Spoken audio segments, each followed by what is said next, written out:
மணி 8:30 ஆகுது. ரெண்டு சேரீலையுமே blouse cut பண்ணி அயர்ன் பண்ணலான்னு பார்த்தோம். அப்புறம் இந்த ஒரு ப்ளவுஸ் மட்டும் 2 நாள் கழித்து பொறுமையாக கொடுத்தா போதும்னு சொல்லிட்டாங்க. இப்போ அந்த ஒரு சேரீக்கு மட்டும் நம்ம அயர்ன் பண்ணி கட்டிங் போட போகிறோம். நல்ல வேலை, நிறைய ஒர்க் இருக்குதே, எப்படா செய்கிறதுன்னு பார்த்தேன். அவங்களே இந்த ஒரு ப்ளவுஸை நிறுத்தி வைக்க சொல்லிட்டாங்க. ரொம்ப சந்தோஷம். இப்போ இந்த ஒரு ப்ளவுஸ் மட்டும் அயர்ன் பண்ணி கட்டிங் போடலாம்.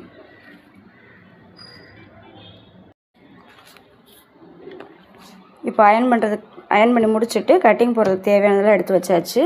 இந்த ஒரு ப்ளவுஸ் மட்டும்தான் கட்டிங் போட போகிறோம். நோட்டில் இருக்கிற அளவே தைச்சிக்க சொல்லிட்டாங்க. இப்போ கட்டிங் போட ஆரம்பிச்சிடலாம். என்ன டிசைன் தைக்க போகிறோன்றதை லாஸ்ட்டில் காட்டுறேன். மணி 9:10 ஆகுது. ப்ளவுஸ் கட்டிங் போட்டாச்சு. சாப்பிட்டு வந்து அடுத்த வேலையை பார்க்கலாம்.